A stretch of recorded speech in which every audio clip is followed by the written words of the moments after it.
What's going on, good people? Kyron here. School in the building. What's happening? Hey everybody, it's me, Rachel,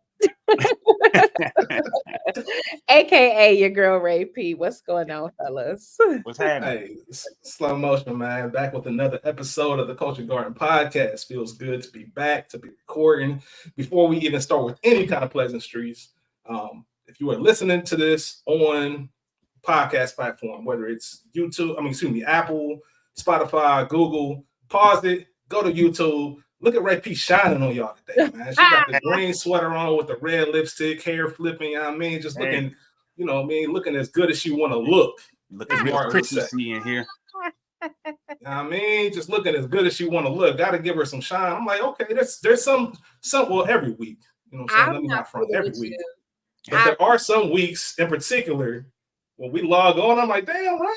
Where you headed? Where you going? Mm-hmm. I appreciate you. Where you sneaking off to? This is just I'm on a work trip this week, the next couple weeks. So that's it. I'm just traveling to work. My blowout is on its way to being a stiff ass bob. So don't give it too much. Don't set the people up for failure. They're gonna be like, bitch, all right. Like, you hyping, y'all hyping. Right. We know y'all love Ray P, but damn. Nah. Yes. You out here shining. You out here shining, man. I said it's good to be back. We did not record last week. Hopefully everybody out there enjoyed their holiday. I will say this. I'm glad we took last week off. For sure. That's one of those times where I was like, man, I needed that. Yeah. Had a great time. I was out of town in Baltimore, had a great time. And moments like that make me, I know I say this a lot, makes me want to shout y'all out, man. School, Ray P, both of y'all, because I say it all the time, and there's a lot that goes into this. It's not easy when you naturally love films, television, the way we do, and to make it a project, to make it homework, it's a little bit different than what people might expect. It is fun, but it's work. And we put a lot of time and work into it. So anytime we get a moment to sit down and reflect, I always want to just thank y'all because y'all do put a lot of time and effort into this thing, and y'all bring y'all A game every single week. So I appreciate y'all so much. Also, Spotify Wrapped is coming up. I know it's already been released for the consumers, but the podcasters, we get our own Spotify Wrap, where we get kind of results on how we did for the year and everything. So I am looking forward to that coming out. That's always a big deal. I think last year was the first year we kind of had it. Yeah. And it's just cool to kind of see the reach and impact, because we don't feel that on a day-to-day necessarily. There are a few of y'all that we talk to on the regular. Don't get me wrong, we love and appreciate y'all. But when you see it on a larger scale and numbers, it's like, damn. And it's kind of that motivation to keep going. I know K-Rob actually posted us because we were on her rap. We were her number one podcast. Crazy. K-Rob. Shout out to K-Rob. K-Rob is OG Culture Garden family. Absolutely. Yes. Memory might, I don't know if I'm remembering this correctly, but I feel like she's the first person that I didn't personally know that rocked with the show. Yeah. That was the first time that I realized, oh, we in a whole different state. Yeah. There's the people. Yeah. She's in Georgia. How you find all that kind of stuff. So shout out to her, man. She's been rocking for a long time. We got a lot of OGs. Christina, Rich. What up, Rich? Hey, I'm gonna forget some people, but a lot of people. Was she the first podcast you was on outside of the Culture Garden as well? I did stuff before podcasting, like Salute the Savages. I'm glad those episodes are scrubbed from the internet. Chill out, yeah, man. P used to have a podcast. I was on her episode for her, but that's it. Huh? Okay. The frequency. Yeah, that was it. Yeah, the frequency podcast. So K-Rob was the first one after that she invited. And K-Rob, it's funny. I don't know how it happened. K-Rob's the only listener that probably got all three of our phone numbers. Yeah. Crazy. You know what I'm saying? Like K-Rob funny, man. That's my dog. That's my dog. But, you funny as fuck. There is something, and we'll talk about, the three of us, we'll talk about it more, but I did have an idea. Well, let me reverse. I didn't have an idea. The Good Brothers at Another Week in the Books, Mo and Spike Lee, they had a Thanksgiving episode where they interacted with their listeners.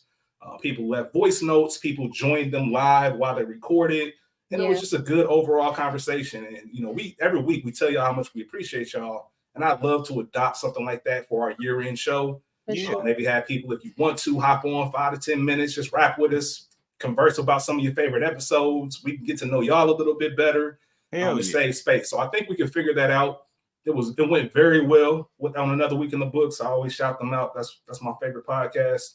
So shout out to Mo and Spike. I'm sure they'll jump on.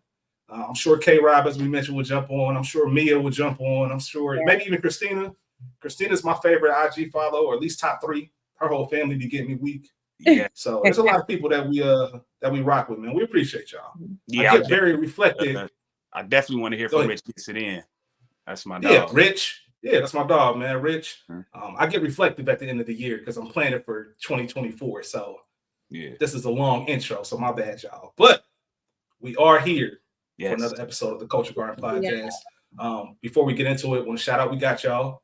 If I do say so myself, I think we put out a very good episode of Rap Shit yesterday, covering season 2, episode 5. We really did. I listened to it while I was driving. I was a driving work trip, and I was like, "Hey, this shit is good." Hey, shout out to you and Rich, because Rich does that shit once a month. Man, I might go as far as say every couple weeks, but he definitely does it once a month where he calls me randomly and tells me like, bro, I was just listening to such and such. That shit was good. This week it was Martin. He listened to our Martin recap. Yeah, I listened to Martin. Finally circled back and I'm like, oh shit, this shit was kind of good. So shout out to School's Guilty Pleasures. Yes, sir. New episode will be dropping next week.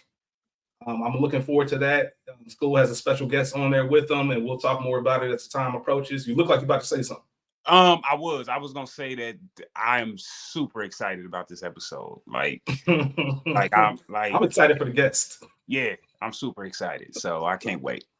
And I'm happy I'm not on it because I naturally just disagree with that nigga all the time about everything. So I'm glad I'm not on the episode, but I'm looking forward to it, man. Shout out to both of y'all for doing y'all thing on your own lane. Y'all are embodying your own separate platforms, man. I'm appreciative to be a part and witness both of them.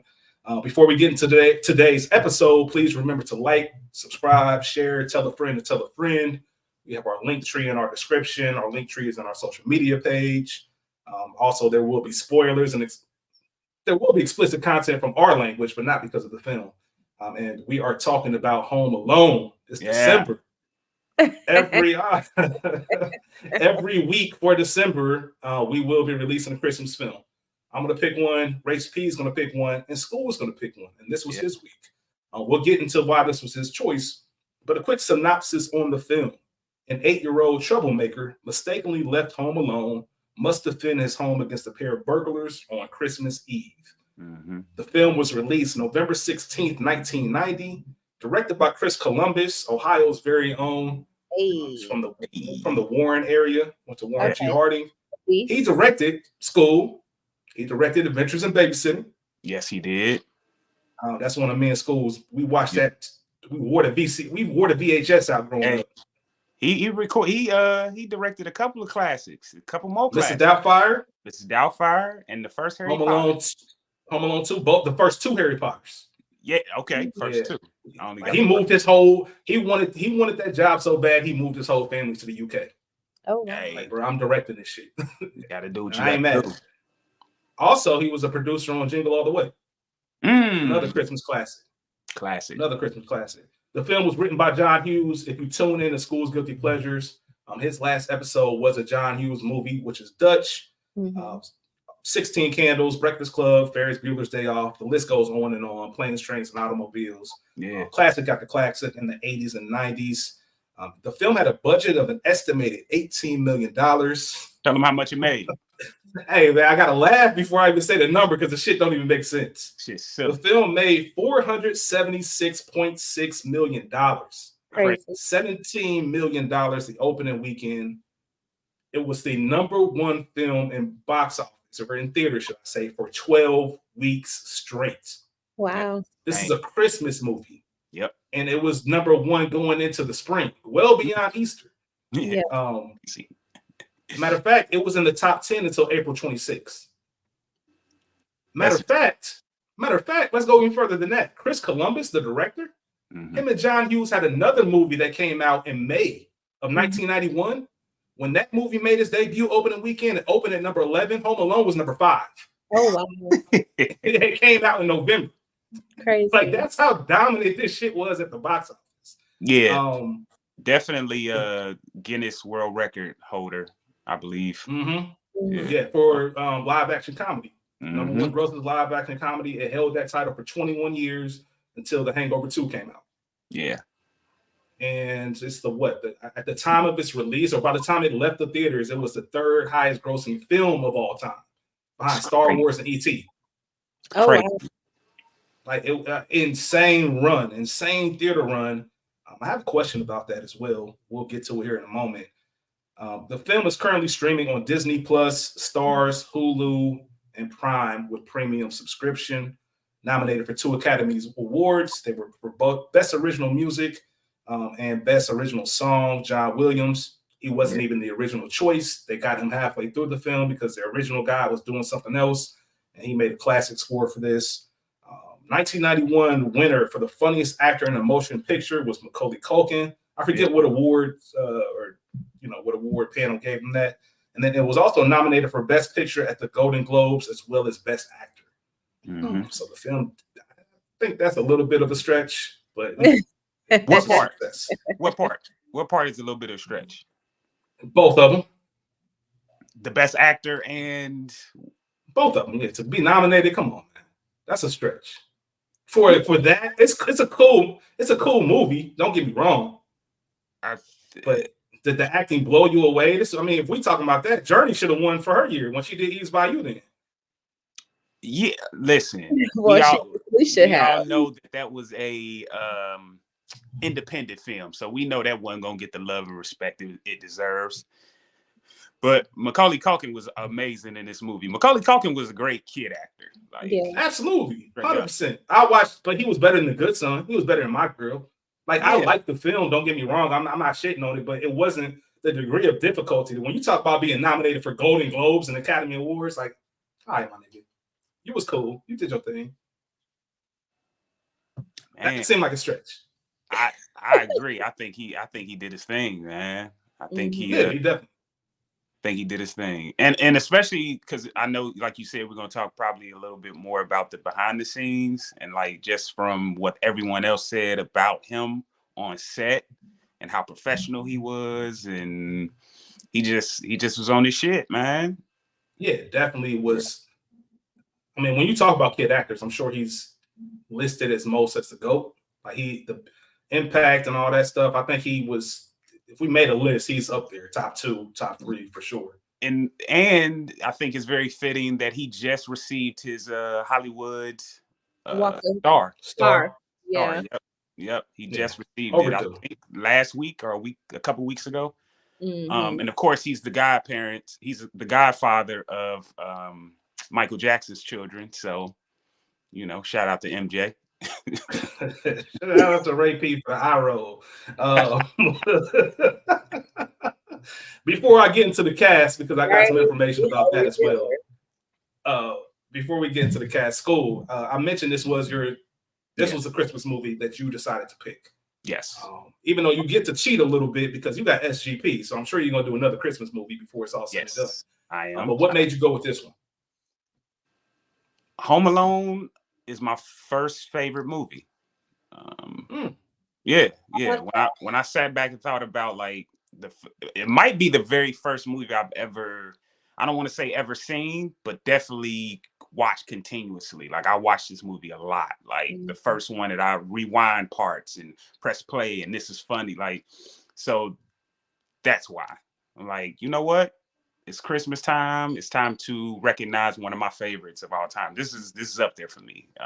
I love that. Yeah, it's still up there for me, more for nostalgic purposes, more than anything now. As I grow older and watch this movie, definitely brought Emery in here yesterday to watch it with me. Aww.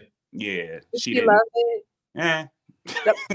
She's 6, so I was gonna say, it's funny. I think I've told this story before. I was watching Emery one day, and I was trying to get her to watch Jungle to Jungle. And I don't think she's at live action yet. She just not. She's not intrigued by it, at least from what I could tell. So it's not surprising that she wasn't into this. Yep. I'm going to ask you, School, and Rachel, I'm going to open it up to you as well. Since we're talking about the film, do you remember, and this is a funny question, do you remember your first experience with Home Alone? I don't. I can only assume maybe we watched it like in school. I don't recall going to the theater to see this. And it wasn't a movie that would have been playing like at my grandmother's house. Maybe we had it. I don't know. I have no idea. Yeah, I'm gonna say the same, but I know we all had it on VHS. I think I could say it was at 1480. We talk about it all the time. 85. They've always had cable there as long as I can remember. So I know this was a cable, bona fide cable classic. So yeah, I watched this a lot. Yeah, because it came in like a hurricane when it dropped. You know, and I don't remember it either. I don't remember my first experience. It's funny because Home Alone is just one of those things you've just seen. Yeah. You know, just the same way you don't remember your 12 to 18 months. You don't remember really being 2. About 3 or 4, you start gathering some memories, and you're just here. The same way you just hear it's like the Home Alone. Like me and Rachel were 3 years old when it came out of school. You were 1, so you wouldn't understand it anyway. But I feel like Macaulay Culkin's always been a star. Like to a lot of people, he came out of nowhere with this film, even though he had been in Uncle Buck and some other things, I think Rock of Gibraltar or whatever. But he came out of nowhere and became an overnight star with this film. Well, by the time I was really paying attention to shit, Home Alone 2, it came out, he was already a star, so I never got that effect. It's just like one of those things. He was famous when I was born, famous before I was born, however you want to say it. So it's hard to really put an eye on or a date on when I actually saw the film and my first experience. I'm going to get into the cast, and then we'll circle back to some other things. I have some questions for y'all about the film, and we'll get into categories. So we have Macaulay Culkin as Kevin McCallister. We've already kind of gave him his flowers and his praise. Very professional 9-year-old when he was filming at the time. Just the fact that he could remember his lines, just had the camera loved him. It was just a great experience. Joe Pesci playing Carrie. Robert De Niro and John Lovitz turned the role down before Joe Pesci accepted it. Robert De Niro in this film was pretty interesting. The cinematographer for this film said Joe Pesci was very difficult to work with. And Chris Columbus also kind of echoed that, not necessarily to Joe, but to everybody, all the adults. So one thing this film was praised for when you look back at it is the cast. Which we're running through now, but they have, John Hurd is a bona fide actor, thespian. Catherine O'Hara, like Joe Pesci won an Oscar for Goodfellas, which came out this same year. A lot of them on set were like, what am I doing here? And there was some professional jealousy. Chris Columbus came out and said it straight up. Like maybe none of them would admit to it, but we accomplished actors and this kid's the star. He's getting all the attention and all of this. Like they said when you watch the film, there's certain things that they did because they were on some, like nobody's going to watch this film. Like nobody's going to see this goofy shit. So I don't care. I'm going to be a little extra. I'm going to do this and that. And then obviously it became what it is. John Hurd even apologized when they were filming the sequel. John Hurd apologized to Chris Columbus about his behavior on the original. Like, I know I was difficult to work with because I thought I was above this shit. Like, all of them thought that. But Joe Pesci in particular is funny because he yanked up the assistant director. He went full Goodfellas Casino mode, yanked him up because, everybody knows he's a professional cursor. Like, he cusses like it's nobody's business. So he had very difficult time learning his lines without cussing. Chris Columbus and him met, and he asked him how he was doing with his lines. He said, I'm doing well because I add the word fuck into it. Yeah. Like, you fucking idiot. And I take them out when we're actually filming. Like, that's the only way I can learn them. I have to cuss. He also liked to play 9 rounds of golf before filming, and he wasn't able to do that because they had 7 a.m. call time. So that's when he yanked up old dude. Was like, yo, what the fuck is going on? And they switched it from 7 a.m. to 9 a.m. Like, they adhered to him. I guess when you get ran down on by Joe Pesci, you got to do what you got to do. I slap the shit out of Joe Pesci. Though. That's cool. A fact. You gonna say something? My bad. No, I was just gonna say it's a famous backstory about I believe it's in the. I know it's in the first one. It's also in the second one where he says fridge. It's a couple of lines where he says fridge. Mm-hmm. That's because Chris Columbus asked him to find a different word and instead of fuck, and of course it was fridge. But like you said, he's known for improvising a lot of the curse words, and he's in Goodfellas and a lot of movies cursing as a gangster, and that was okay. Shit, Casino. I mean, come on. Yeah. Legend. You have to remember he was on a family. He would be pissed because Macaulay Culkin be there on some fuck them kids, pretty much. Yeah. Mm-hmm. So you have Daniel Stern as Marv. He was offered the role, said, "Yeah, I'll do it." Then studio called him and said, "Hey, instead of 6 weeks, the production is going to be 8 weeks." And he said, "Cool. Y'all gonna run me that bread?" And they was like, "Nah, we just gonna pay you for the 6." He said, "Oh, I'm cool. Y'all got it." Yep. So they went out and got Daniel Roebuck. They brought him in. He just didn't have any chemistry with Joe Pesci. Like, it was flat. It wasn't funny. And then they realized, we got to get Stern back. So they obviously paid him the money, brought him back on film. Daniel Roebuck was very spiteful against the film because they paid him. And they paid him a nice amount. Yeah. He said the check he got for it was a down payment for his crib. So, yeah, it did some good for me, but it took a shot to my ego. Like, I ain't good enough. Y'all don't want me. That type shit. But I thought that was pretty funny. John Hurt as Peter, Robert Blossoms as Old Man Marley, Catherine O'Hara as Kate, Devin Rattray as Buzz, Jerry Bamman as Uncle Frank. It was supposed to go to Kelsey Grammer. I thought that would have been a perfect fit. Maybe because of the bald head, the convertible top that they both got. I agree. John Candy as Gus Polinski. He was only available for one day. Had a 23-hour shoot from 7 a.m. to 6 a.m. He did this as a favor to John Hughes. As you know, he's been in a ton of John Hughes movies. Yes. He did it for scale. He was only paid $414. In exchange for that, he said, "Let me improvise all my lines." Oh, wow. That was the deal. He was the only actor in this film because John Hughes is notorious for the script is the script. Like, don't change shit. Yep. He was like, "All right, I'll do it." But everything he wrote or everything he did wasn't written on paper. He came up with all that shit on his own. And he had a relationship with Catherine O'Hara back in there was some improv show back in the 70s, and they both were on it. So they had good rapport with the improvisation. So it worked out pretty well. Okay. I think that's it for the cast. Ray P. Yeah. Classic or not? Home Alone is a classic. Yeah. School. Classic. Yeah. We don't have to overthink that one. Yeah. Has the reputation for the film outlasted the quality of the film itself?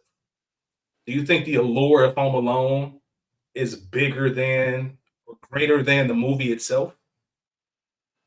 So, do you want to go school? Or did we just phase out of the target audience of who this film is for? I was gonna say I think we kind of just faded out of the target audience, but it is very nostalgic, man. Like it's and another thing, as I get older, so I watched I believe it's 6 Home Alones. I could be pushing it. Mm-hmm. I know for a fact there's 4. Okay. The first 3 I watched again. I like the second better than the first one. I was going to say the same. I think I like the second better than the first. Yeah. Okay. So I don't think I've seen Home Alone probably since elementary school. Okay. Same. In my rewatch, I was loving Home Alone. It took me back to being a child, loving this movie, and maybe I'm just crazy. But I was like emotional at the end when Kate made it home. Yeah. No, it does that. You can't. It's in your DNA. If you was born in the 80s, Home Alone does something to you. Oh yeah. Just off rip. Yeah. So I low key love this movie all over again. So I felt like it held up. I did not rewatch 2 or 3.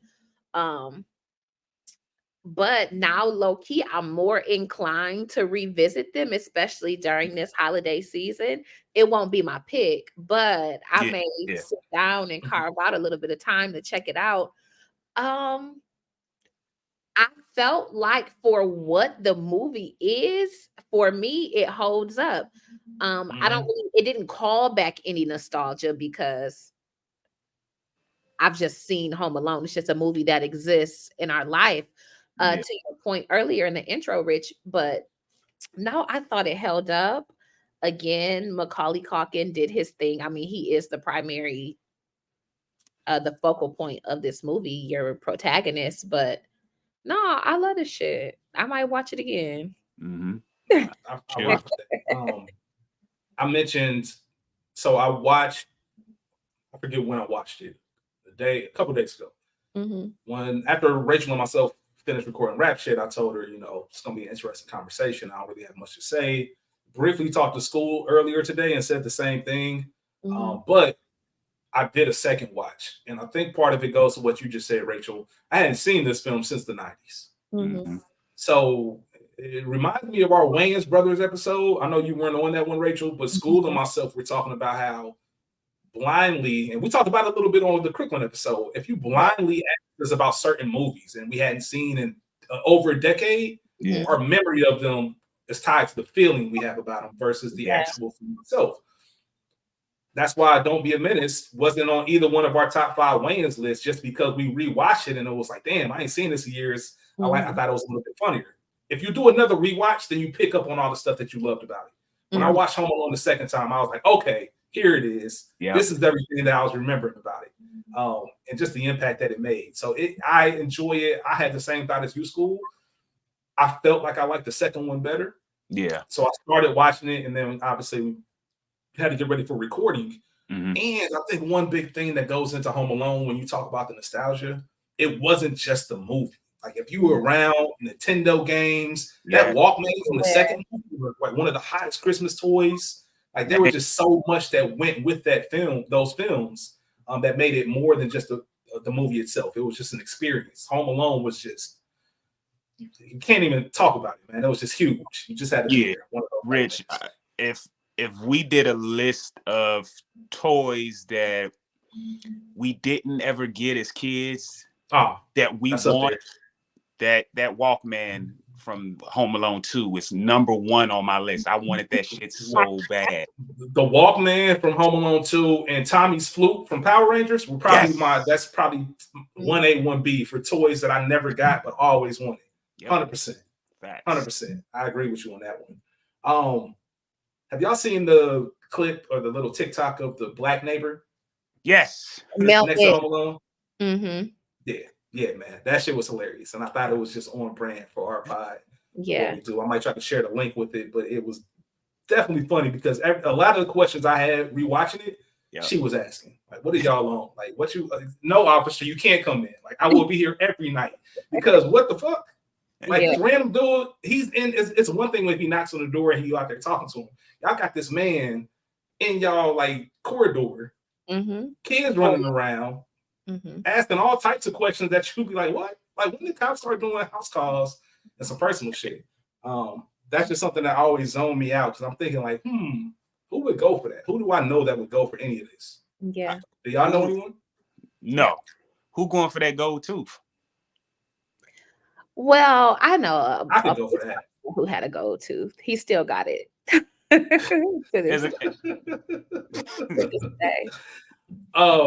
a sergeant. Question. Rachel, chill. I know him. I'm not in my whole life. This is a cultural question. I should have asked Brian, but for anybody who is of the Anglo-Saxon descent, y'all be drinking milk like that? Like, do white people really drink milk to that degree? Like, they're drinking it with meals? Like, they're drinking it with pizza? He's drinking it with his Kraft macaroni and cheese? Like, is that a thing? Hey, I guess so. Hey, Rachel, try to keep herself out of trouble. I'm going to move on. I think I'm going to say this. Excuse me. The excuse was, and she said, I hope y'all drinking the milk because it's going bad. So that was why they was drinking it. With so it didn't go bad while they were. So it didn't go bad. Yep. Okay. All right. Listen, fair enough. My last question, which I think is a very important question. I'm not the originator of it. It's been asked for years and years. What the hell did Peter McCallister do for a living? The nice ass crib in the suburbs of Chicago, flying the family to Paris. In the second film, remember I forget his Uncle Fred, he had told Kevin, like, don't mess up this trip. Your father paid a lot of money for it. So he's taking another 15 people. They talking about, listen, when they couldn't get back to Chicago, she said, y'all don't have a private plane? And not to mention the kicker, when the woman she was bartering with asked her about what you say? Yeah, the Rolex. Yeah, when the woman she was bartering with asked her about the Rolex, she said, is that real? Doesn't matter, which means she had a fake Rolex on, which rich people love about fake jewelry and fake shit in general. So they had some bread. What do y'all think he did? What do y'all think he did for them? He's white. I believe he probably. I'm gonna say he was an architect. He's an architect. Because how they get all of that shit is that's y'all going somewhere. Or engineer something. Yeah. Going somewhere. He might be a dentist. I don't know, man. So I came up with two ideas. Y'all know me, man. I'm a little bit out there. So one, I don't even know if these are in Illinois, but McCallister's Deli. I don't know. Maybe that's them. Anybody hit to McCallister's Deli? Yeah. It's a sandwich spot. It's a chain. So maybe he's somewhere connected with that. But the most fun idea, because that's boring. The most fun thing I came up with, that nigga might be the movie version of Tim Allen. Dead ass serious, man. That nigga might have been moving bricks. Hey. If y'all don't know, Tim the Tool Man Allen, 650 grams of cocaine. 650 grams of cocaine, y'all. Crazy. He's supposed to get a life sentence. That nigga did 2 years. He told on everybody. Crazy. He told on everybody. And became a successful TV star. That's the craziest part. And nobody did him in. Nobody did him in, man. The fact that we grew up with Home Improvement, and find out this information until my 20s, blew me. Yeah. Like, we're gonna have to do an episode on Tim Allen and the fucker. Yeah, absolutely. That's one of the wildest stories that I just took me years to even know was a thing. Like, I'm gonna one day for our episode, we're gonna use his mugshot for our cover. All right. I got a few things as far as the origin that I thought were interesting. Then we'll get into the scenes and get up out of here. So John Hughes came up with this concept while he was leaving for a vacation. He was packing, had a thought, man, like, I better not forget anything. I was like, damn, I better not forget the kids. And then randomly was just on some, damn, what would happen? Like, if I left my kids, what would happen? What would he do? What would he do if he was just here by himself? And that's really that's how simple these ideas kind of spark. He started building upon that. Rumor has it he wrote this film in a weekend. He added the burglary element because, kids are naturally afraid of burglars. Yeah. And it just kind of went from there. Yeah. Warner Brothers. Go ahead, School. No, I was going to also say I seen a thing saying that when he did Uncle Buck with Macaulay Culkin, there's a scene, if you've ever seen Uncle Buck, where Macaulay Culkin is talking to a babysitter through the mail slot. And that was the scene when he was filming that, where he was like, okay, I like this kid. This is the guy. This is the kid. And they even went through a thing where Christopher Columbus, if you don't know, like, if you're the director, you're pretty much the boss. So he was like, I don't know if I want this kid. And once they started, what is the word I'm looking for? Casting, going through casting. Start doing the casting. He saw how good Macaulay Culkin really was compared to other 8 through 10-year-olds, and he was like, "Oh no, I see why John Hughes said, let's get this kid." So, to your point, School, John Hughes said he's the first. This is the kid you need. Columbus's career was kind of on the outs. Like, it was one of those, if this don't work out, I'm going back to directing TV or whatever he was doing prior to, because the last film he did wasn't that successful. And he didn't want to be seen as a kiss ass. I don't want to be John Hughes' yes man. If John Hughes come and say, "Oh, cast him because he was an Uncle Buck," it's gonna look like I just take orders, and I ain't trying to do that. Right. And another point, School, you just made, when you're the director, you're the boss. You kind of have a responsibility to make sure you do all of the work. So you know what? I'm gonna go through 200. I'm gonna go look at 200 kids for this role, and he did that. And then it just he said it, man. None of them could hold a candle to Macaulay Culkin. Nope. So he gave in. I was like, yeah, this is the kid. We can't even do this. John Mulaney, the comedian John Mulaney, was asked to read for the role of Kevin, and his parents said no. Wow. Very interesting, man. Shout out to the Bear. Shout out to the Bear. Shout out to the episode Fishes. John Mulaney made an appearance. Hilarious. Bear is such a good show. I'm so glad that it's coming back for season 3. For sure. So Warner Brothers signed on to make the film. Hughes told them, I can make this film for less than $10 million. Right? So they said, cool. If you can do that, then we got you. Of course, that didn't happen. The budget got to almost $15 million. Warner Brothers said it needed to be cut down by about $2 million in order to proceed. The producer sent them a note back and said, listen, if you want us to cut $2 million, we ain't going to have no movie. We can't do it. Yeah. Pretty much flexing on them. Not flexing, should I say, but calling their bluff. Yeah. Like, we need the $2 million. So Warner Brothers the very next day said, fuck y'all then. Cut the plug. John Hughes knew this shit was going to happen and broke the legal channel and secretly gave it to Fox and said, yo, here's this script. Because normally the way the industry works, once your film is already greenlit, you can't see it as another studio until it's in turnaround. And turnaround, you know, if anybody's heard the term developmental hell, when you can't get from the idea to pre-production, that's when the film's going to turnaround. And that's usually when other studios can come in. But since he did it on the sly, Fox was already hip to it and said, shit, we'll buy it if they fall out. So they ended up falling out. Fox swooped in. I already said the numbers that this film did. So as Warner Brothers, you have to feel like a dummy because you gave up that over $2 million. Yeah. Absolutely. One of the worst mistakes. I bet that dude lost his job. Columbus was directing National Lampoon's Christmas Vacation. Yeah. He was directing that film and he met Chevy Chase and was like, I can't work with dude. But he needed the job and said, yeah, and got on set and said, I can't work with dude. For those who don't know, Notorious. Look it up on your own time. Notorious act, like just grade A chef's kiss asshole. Yep. Chevy Chase is the worst type of dude. Go Google stories. It's real with him. So he was like, I can't do it. He became cool with John Hughes. John Hughes gave him 2 scripts. The first one was called Reach the Rock, which is actually the last film that John Hughes made, and he gave him Home Alone. He was like, look, man, which one you want? He said, I like the Christmas theme. I think this one's funny. I'm going to go Home Alone. Talk about a career changer. Because nobody's heard of Reach the Rock, and here we are talking about Home Alone on the Culture Guard podcast. Facts. And Culkin, I already talked about Culkin. It was the highest grossing live action. We already talked about that. One of the reasons it was is because in 1990, it wasn't supposed to be a big hit. So they didn't put it in a lot of films. A lot of theaters. Right. Rocky V came out the same day. And it was in twice as many theaters as Home Alone.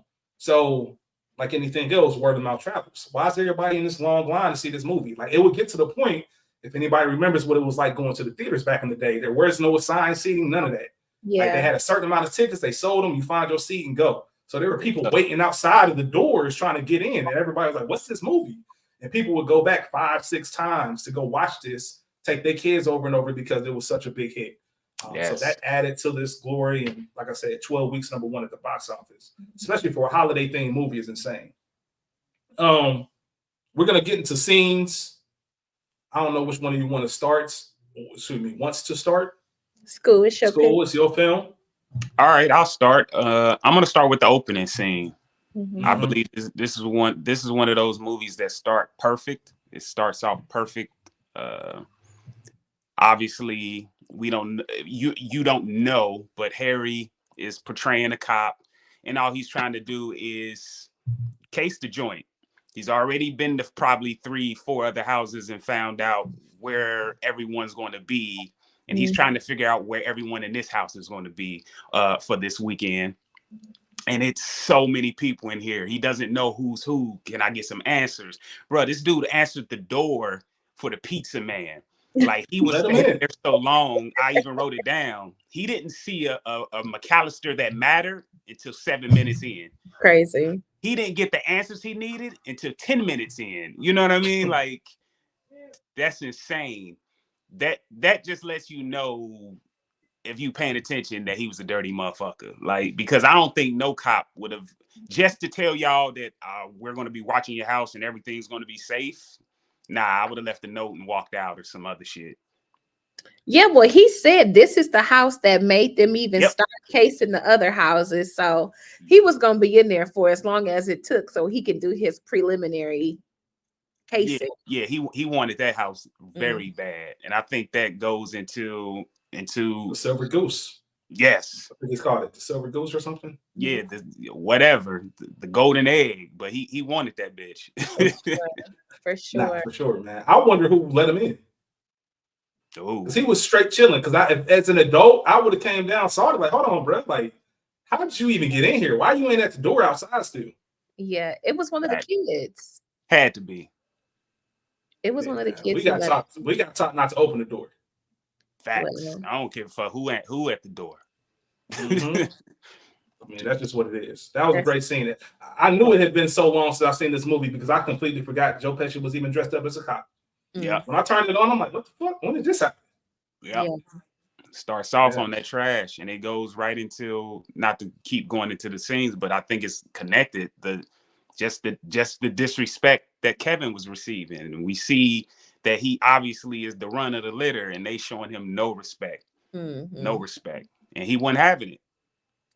Yeah, that's actually something that low-key bothered me. Like, why are y'all being so mean to this little boy? Like, candidly, I can tell he's bad, but everybody, including like the adults, are unnecessarily like rude to this little kid. It's really kind of crazy.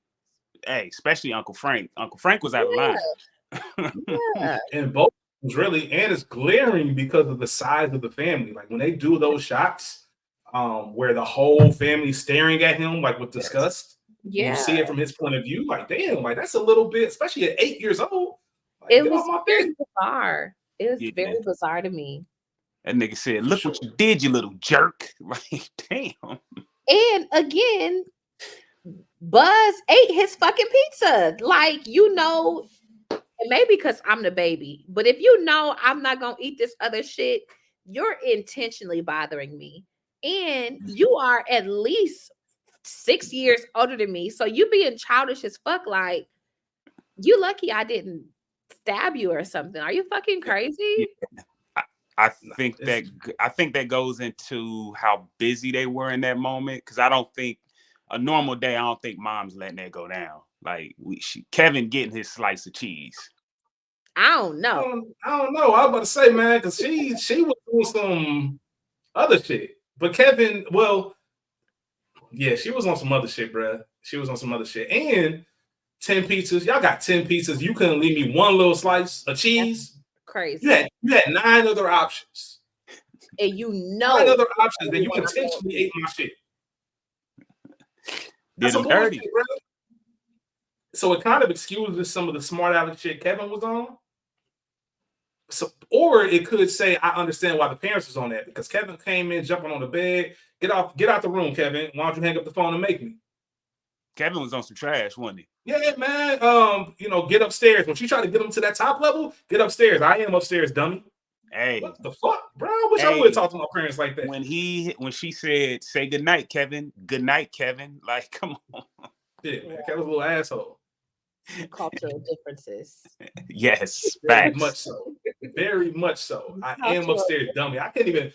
At my age now, I couldn't even imagine. I wouldn't want to, for one, but I couldn't imagine talk to my mom and calling her a dummy. Yeah, nah. Still be picking specifically at 8, bro. You ain't seen second grade. I might have got tossed out the window, like straight up. You like the immediate anger of that disrespect might have just really got me fucked up out here. Yeah.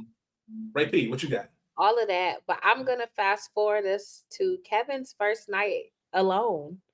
Once he realizes everybody is gone, number one, and I may be taking the pot somewhere else, but there is nothing like being a little kid and going and getting in your parents' bed when you're home alone, especially because I think we all sort of latchkey-ish kids, you know what I'm saying? Stay at home. Don't Mhm. open the door for nobody. Yep.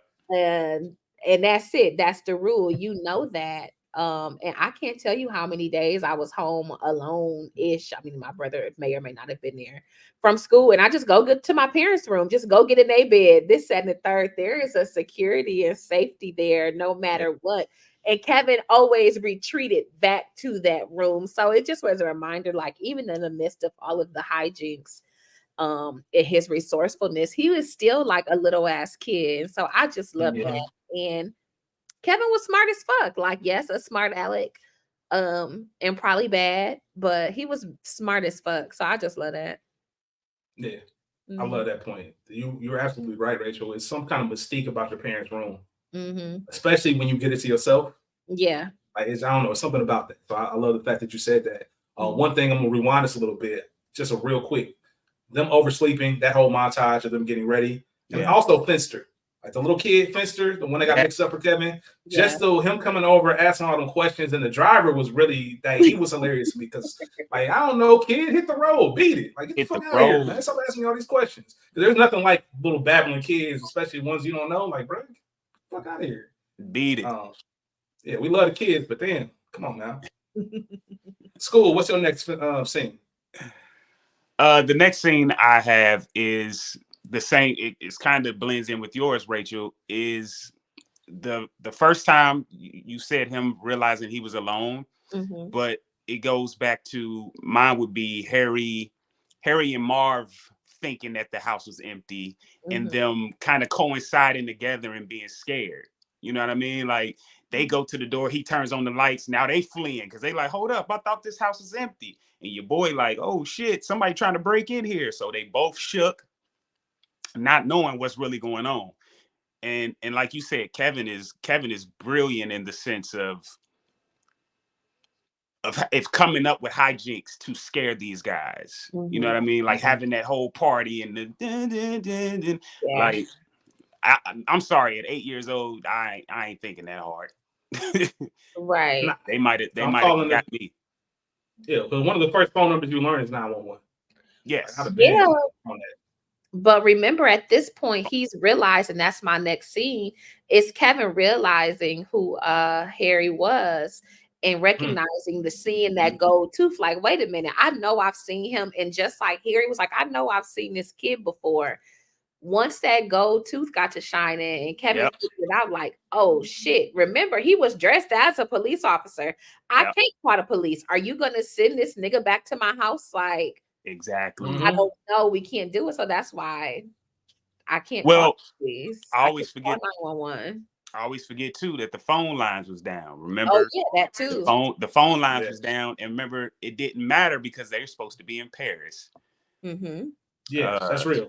They didn't. You remember she was telling the moms on the way, and okay, cool, whatever, I'm out of here. Like, I don't give a fuck about that. Right. The film did a great job of making all of this stuff that seems very unlikable plausible. You know what I mean? At least, even if it's a throwaway line, like, all right, then it makes a little sense of why this happened. And to your point of your scene, Rachel, it's always funny as an adult, especially now in your 30s. There is a kind of way you feel when a kid give you a funny look. Like, what the fuck you looking at me like that for? Like, yeah. You know what I mean? You think I'm weird? It's like, what's this kid doing? I wouldn't be following no kid because that's some creep shit. That's creepy. Like, if a kid gives you a look, you kind of like, fuck you. Like, But listen, shout out to John Hughes. And I think this has a lot to do with what you said earlier, Rich, about stick to the script. John Hughes made it when he wrote this script. Christopher Columbus gave him a lot of credit for saying that he thought of every loophole. There is no loophole. Everything that happened in this movie is believable. You know what I mean? Yeah, the one thing that this is the question I said I had for you guys earlier. Do you guys remember the magic part of this movie in a sense? Specifically the scene where he goes upstairs in the basement and says, I hope my family disappears or whatever. And then the wind blows and all that shit happens. And then the power line breaks down. Like, I didn't remember that until I watched it again for some reason. That part always goes over my head. No, I definitely didn't. And I remember just being real, I remember Home Alone 2 more than Home Alone.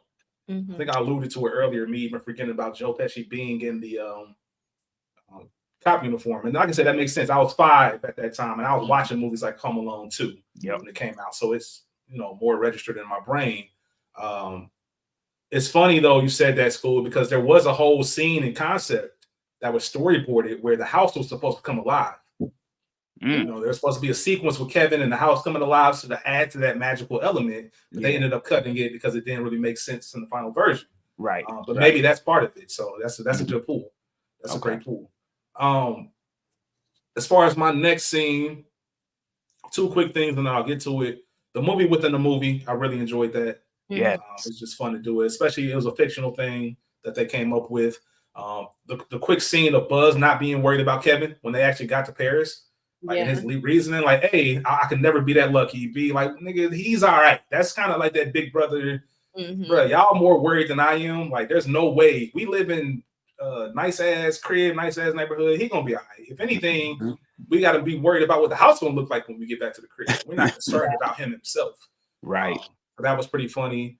And but also when Marv checks on the house. So when Marv is actually the one, when Harry tells him, like, go check the house out now. No, tomorrow. Yes, now. He goes to the door. Kevin puts on the movie, and he comes back to the car like, bro, somebody beat us to it, man. Somebody just got blown away in there. And just the whole Marv's his antics, because he really, and that goes to show how people would just be on some bullshit. Because he in there talking, I know I recognize one of the voices. I know I heard the name Snakes before. Like, bro, you ain't never heard that voice in your life. He probably did. Remember, it's a movie. And this is probably a popular movie. And by now it's on VHS. We have it. You know what I'm saying? So he probably did. It probably was familiar. Like, damn, I know I heard this shit, but I can't. Yep.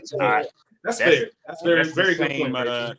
That's the same thing I got from it, Rachel, was it's a popular movie that it's supposed to be a gangster movie, a movie that obviously Kevin shouldn't have been watching because he was covering his eyes. So, and then Snake, some nigga named Snake in there. Like, so yeah, it was definitely one of those moments where he's like, I don't know where I know that name or that voice from, but something ain't right.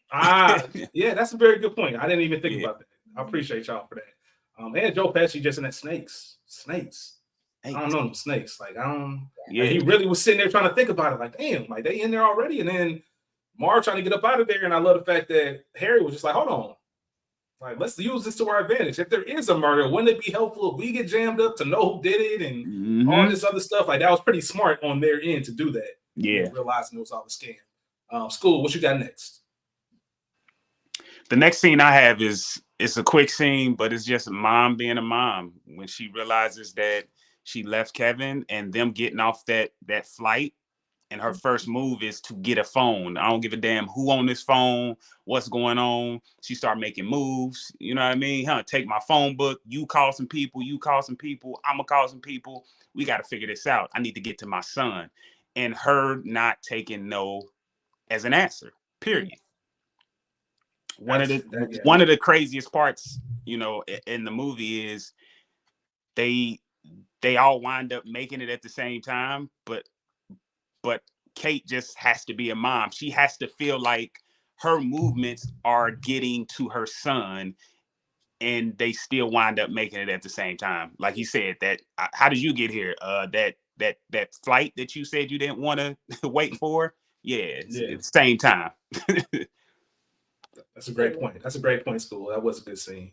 Ray P, what you got next? Kevin ordering the pizza, just because this is now we're starting to really see Kevin's wheels turning. And it was just funny because, it was funny. Yeah. And again, utilizing the movie within the movie to get shit done. So that's some of that stuff that I didn't understand why he did that part though. Like, because I feel like be this kid opening the door by yourself at any point. Mama done sent you to open the door and get some pizza. Shit. Not when two robbers are with the robbers. The Harry and Marv already stopped by. Yeah, they had already been there. Yeah. So I think that's 100%. That's why he didn't even answer the door for the cop. Yeah, right. Answer the door for nobody. Yeah, you're right. You know what I mean? So I get it. He was scared. Gus Polinski, John Candy's character, all of his scenes, mainly the first one, because I just thought it was hilarious how anytime you get a little bit of notoriety or fame, you try to ride that wave forever. They say fame is one of the worst drugs. So he was really trying to convince her, you don't know me, you don't recognize me. Like Gus Polinski taking like, bro, I don't know you. Like trying to get to my son. Like no matter what you tell me right now, I do not know you. I don't recognize you. I ain't heard your shit. That's just always funny to me. I just thought about, man, I hope I don't ever be the nigga like, I had a podcast back in the day, man. You ain't never heard my podcast? The Culture Guard? Stupid. Oh, shit, man. School, what you got? I was just gonna ride that whole scene with you and Gus, man. Gus, for all that to be improvised, John Candy is a John Hughes legend. If we can say so. He's ourselves. A legend by himself. He's a legend by himself, but him and John Hughes working together is just amazing. And earlier you brought up John Hughes sticking to the script, and I've talked about it. But there's another famous scene that is improvised, and that's in The Breakfast Club, I believe, where they famously all have detention. Tell why they're there. The scene where John Hughes, they all had to improvise why they were in detention. Yeah. So, man, good little piece of trivia right there. Ray P, what you got for your next scene? Next I have Kevin at church because Kevin had a word. Hit me, bro. My favorite scene in the movie. Yeah, for sure. That's favorite scene in the movie. The fact that he was just mature enough to get that, like that was a bar. I'm looking like, damn, Kevin. And the contrast of the older man. He brought it home. Yes, he did. Straight up, man. And he just told, and it was just the message in itself was just positive, and I love. Not positive, but needed. Like, bro, like, what you doing? Like, call your peoples. I call him. I don't care how mad he was. I'm calling my pops, especially around the holidays. And sometimes it is you do need children. Yeah, they always say, if you want to answer, ask a kid, because they ain't gonna lie to you. They'll tell you the truth. No. Sometimes you do need to pay attention to that younger generation to let you know, bro. Like, get out your ways and go out there. So that was my favorite scene in the movie. I agree, Rachel. The next scene I have is, let's see. He was there all day. Going back to that Gus thing, man. Just that little funny. Yeah, I left my kid in the funeral parlor when she was there all day. He was okay about after 6 or 7 weeks. And once he started talking again, just going on, and the fact that he was dead ass serious. Because usually when somebody does that, they're trying to lighten the mood, make you forget about it. I'm just joking. Like, nah, he was dead ass. Like, nah, dead ass let this little nigga. He was with a dead body by himself. Like, he'd be all right though. He cool. I just love the fact, kids are resilient like that. Like, really trying to justify it. Yeah. And I also think it's a message, and we're not, like I said, myself and Rachel aren't parents, but I think all parents have a moment where you're like, oh shit, I just did some shit. Like, whether I've seen memes where it says you ain't a real parent unless your baby done fell off the bed. I've seen all types of shit. So I think that was a real thing. Just coping or finding that common thread of, we all do stuff that we would never want to admit in public, like leaving our kids in a whole different city. So that was a great part of the scene. Yeah. Country. Facts. They would. I looked it up. They was 4,100 miles away. Yeah, Paris, bro. You crazy. It's to the point almost where if I'm the rest of the family, I'm like, I'll catch y'all when we get back. Y'all gonna take care of Kevin. Shit. We don't know anything. Yeah. Now that's another quick little trivia. There was plenty more scenes of the family in Paris, but test audience wanted them to get back to Kevin. Everybody was like, "Yeah, I don't care about the family. Like, what is Kevin doing?" So, right. I don't want to see no sympathy scenes from y'all and make us feel bad for leaving my little nigga over there anyway. Exactly. School.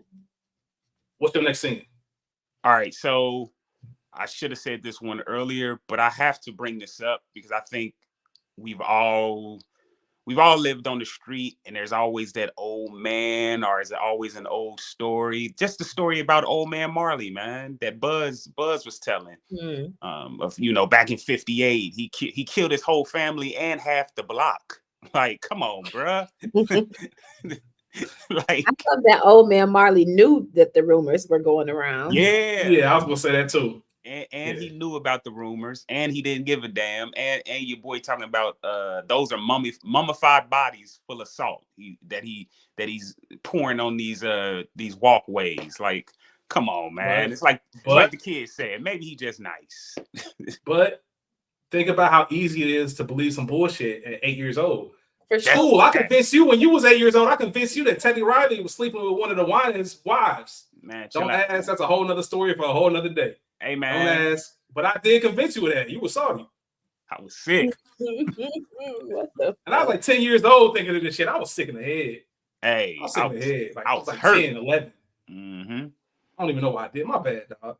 Yeah, that's fucked up. But it's all good. But I think we all can agree that the last part is the hijinks. For sure. Just the nonsense, you know. Sure. Mm-hmm. Kevin showing his ability to put some shit together. Yeah, and that he did. That he did. Your boy said, why you ain't got no shoes on? He said, nigga, why you looking like a chicken? Like, and one of my favorite, and I don't know, man. I hope no one gets upset about this, but when that nigga say, where'd he go? He said, maybe he committed suicide. Like, why would you even say that? And that was an improvised line too. Why would you say that? Because it was 1990. I was gonna say they said wild shit in the 90s. The best part about this movie is the nostalgic of what a PG movie was. Also, because a PG movie in 2023 looks nothing like a PG movie in 1990. It's not even live action, bro. It's animated. Like they barely even make PG movies. Yep. But yeah, I think that's a good place as far as the scenes go. Just the booby traps. That's what this film is kind of known for, especially as kids. And obviously, mom coming home. You talk about that. I like the fact that old man Marley got his, reconnect with his son. That was just a beautiful tie-in. And obviously, the last little comedic, like, Kevin, what you do to my room? Yeah, perfect film. Obviously, we know how it comes to when it comes to the sequel and everything like that. So it has something to build upon. What were you gonna say, School? No, I was gonna say, that originally wasn't even in the movie. The old man Marley scene wasn't even in there until the audience was like, "Yo, we need that resolved." That's one of the best things about test audiences, because they give you what you need. Like, they gonna tell you what you need. Like, yo, what's up with old man Marley? What happened with that? So they went ahead and shot that scene. So, and it like you said, it hit the heartstrings. For sure. When he got to hug his granddaughter, like, come on. That keeps the adults in. School, you got any best quotes? I do not. I mean, I do like also with I do like when he describes himself taking a shower, and how I even wash my belly button, and because as we know, as men, especially when we were young boys, like, come on, man, that was tough. That was tough to get us to hygiene. Hey, you gotta tie a young boy. You gotta tie a nigga up in the bathtub to get him to wash his ass. Like, little boys are disgusting. Yep. Ray P, do you have any best quotes? I don't have a single quote written down. I have 4. I've said 2 of them, so I got 4 more. Obviously, Kevin, got to put that in there. When Marv told Kevin, saying he don't visit the funeral home, little buddy. Just the comedic moment of Harry and Marv following Kevin to that church, and I'm saying, maybe he's in the church. I ain't going in there. Just knowing that we ain't going in there. And then lastly, when Kevin was in his treehouse, and Marv was on something, he's gonna come on, we gonna call the cops. He's not calling the cops. And Joe Pesci was like, from the treehouse? From the treehouse? That natural acting moment where he just realized, like, you just said something, bro, he's gonna call, shut up. Scene stealer. I was gonna say one more. Merry Christmas, you filthy animal. Yeah, that's a classic. I'm surprised I forgot that. It's classic. School, scene stealer. I'm gonna say Daniel Stern. It's Marv, man. Marv's an idiot, bro. Marv's an idiot. Right, I guess I can go with Marv, but maybe Harry. Daniel Stern's for me, Marv. He brought that comedic element, just the way he carried it. I think part of that, like I said, they didn't even think people were going to watch this, so he was just doing outlandish shit just to do it. Yes. And it became a thing. I know a lot of people probably would say John Candy, but for me, it was Marv. Marv was the funniest part of this film. Things that bother you? Anybody have anything for that? I didn't like how they were treating Kevin. I didn't like how they were talking. It was really weird. And maybe that's a 2023 lens because we know the 90s were crazy, but nah, I'm with you. I'm with you on that. The things that bother me was Uncle Frank. Like, I just don't. Specifically that. Look what you did, you little jerk. Like, I think that was a little harsh. Yeah, it was. It was insane. Like, come on, dude. Also, Frank just being a cheapskate also is like, come on, bro. Like, I'm paying for this trip to Paris. You can't pay 120 on this pizza. Right. Come on, man. That nigga was this my brother's house. This is my brother's house. He got you. He got you. Peter being very nonchalant about the whole situation bothered me. Like, even when they were saying, like, Peter being very nonchalant about it. Just when they were on the plane, when they discovered it, and they were like, we forgot Kevin. Captain O'Hara, we forgot Kevin. We never did him. We didn't abandon him. We just happened to forget him. Like, bro, your kid is at home by himself. Like, have a little bit more urgency about yourself. Even when they came in the house, like, oh, little buddy, you okay? Yeah. Like, nigga, what? You owe down. Like, how bad would your parents owe down? Let me ask this real quick. How bad would your parents owe down if you 8 years old and they leave you at the crib while they go to another country for 2 or 3 days? I think that's a cultural question. Because black parent would have been like, nigga, you lucky I came back. You know damn well your mama would have told you, nigga, it happened. Now forget you lucky I came back to get you. Yeah, exactly. Straight up. My mom been stressed. Now the second one, the second one at the end of it would have made it better if CPS would have got involved, huh? Like, yo, what's going on? Yeah, that movie's called Losing Isaiah, y'all. Stupid. The only other thing that I was gonna put that bothered me, y'all really chasing this little kid for stealing his toothbrush. Like, y'all got the cops running after him. I get it. Don't steal. But this little kid took a toothbrush, bro. I'm not even calling dude in the store to go get him. Like, get on about your business. You was annoying me anyway with your questions. But the main thing that bothers me is y'all really out here robbing houses and y'all ain't tooled up. Yeah. Y'all ain't tooled up. Like, not at all. Like, it don't matter. A kid's fucking y'all up. What if a grown ass man put his hands on you? Like, crazy. What are you on? What's your plan?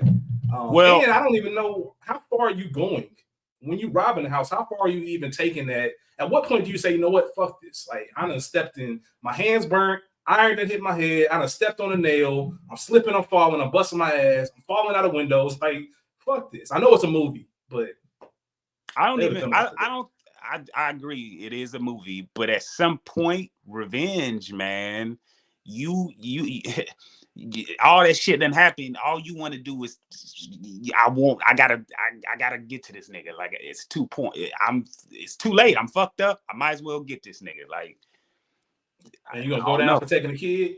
Huh? Like, you gonna go down for fucking up a kid? Like, that's just dumb. That's them. Yeah, I get it. The wet bandits. Like, why would you leave? Like, Marv was just. You need that kind of dude, like, in the movie. Any actors from The Wire? No. We talked about the soundtrack and the score pretty much is how it was nominated for an Oscar. Great job there. Wouldn't let that happen to me. I didn't have anything down. Did either one of you? I'm not leaving my kid. I'm a figure out, at least at the airport through security, that my child is missing. Right. That's it. Right. That's the movie. I don't know. I think that goes back to John Hughes with them loopholes, man. He had it all figured out. You was running late. You was super late. And I don't know if people even realized the part where they were cleaning up that spill. Uncle Frank threw away Kevin's ticket. So it makes sense why when they divvying out the tickets, there was no extra one. Because remember in the second one, the bag. Remember they was passing out the bags. Man, listen, John Hughes, shout out to him. He figured out the loopholes. Yeah, I understand all of that. But also when you have minors and you travel with them, you have to show your passport to get on the plane. that still was the same back in the day. Even though they didn't have TSA, you still have to show your passport when you board. So I would be like, oh shit, even if I don't have the ticket, I know that I have Kevin's passport. That's true. Yeah. That's true. And that was to Rachel's point, that was the biggest concern for Chris Columbus. Like, how are we gonna get mothers, particularly not parents, mothers, to be okay with the fact that your child was left? Like, that just doesn't seem you can convince them, but you know, it worked. A couple pieces of trivia to add on before we get up out of here. That film, within the film, Angels with Filthy Souls, it was like a parody of another kind of those gangster noir films from back in the 40s and 50s. Yeah. The interesting fact that I found was the roles in that movie, the two people that acted in it, their roles were supposed to be flipped. The older guy was supposed to be the one getting shot, but he had just had knee surgery. So he couldn't do the death scene where he falls to his knees. So that's how they switched the roles. Chris Columbus sold Steven Spielberg the scripts to Gremlins and the Goonies. Okay. Which is crazy. His career didn't pop off until Home Alone, but that was an interesting fact. And I haven't watched this, but for anybody out there, I thought this was pretty cool. I might put it in the description. I think a lot of people know about the Google commercial that Macaulay Culkin did, kind of reprising that Kevin role back in like 2020, 2019, whatever it was. But in 2015, he reprised his role of Kevin McCallister in the first episode of an internet comedy series called DRYVRS. Kevin was grown up, became long-haired, messed up, foul-mouthed, bitter, just pretty much like the worst-case scenario of unhealed trauma with your whole family leaving you and treating you like shit. What would that person look like as an adult? And it's on YouTube and all that stuff. He did his signature screen. I just thought it was pretty interesting if anybody wants to check that out. We get to the part of the episode where we rate the film. The average viewer rates Home Alone a 7.7 out of 10. School, it's your movie. Too high, too low, just right. I'm gonna say it's too high, surprisingly. But I'm only 7.5. Ray P? Same, too high. 7.5. That's funny, man. I put on everything. It's on my notes right now. I was nervous to say it was too high because I thought people was going to be on that shit. But it is about 7.5. It's slightly too high. Too high. Yeah. So I think that's it, man. I actually, we got a lot more out of this conversation than what I originally thought yesterday. But that just goes to the power of Home Alone. Yes. Obviously, it's a classic film. One of the few films that I think carries over generation to generation. Like even kids today, I know Emery is not there yet, but even kids today their parents will sit them down. You got to watch Home Alone. Christmas time. This is like a classic thing. So not a lot of movies travel and carry like that.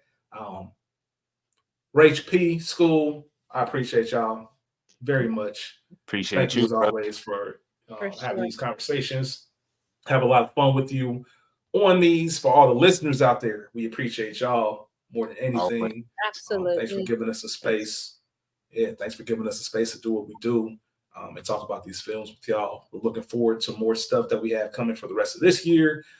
And as we roll into 2024, we'll get some more information out about that idea I told you about, the interactive episode. We'd love to talk to some of y'all for a few minutes and just chop it up, man. Y'all make the show. So y'all Culture Garden family, like we always say, please remember to like, subscribe, rate, share, tell a friend, tell somebody to tell somebody. We got y'all. School's Guilty Pleasures, a whole lot of other stuff coming down. Y'all be cool. Y'all be cool. Peace. Bye. Peace out, y'all.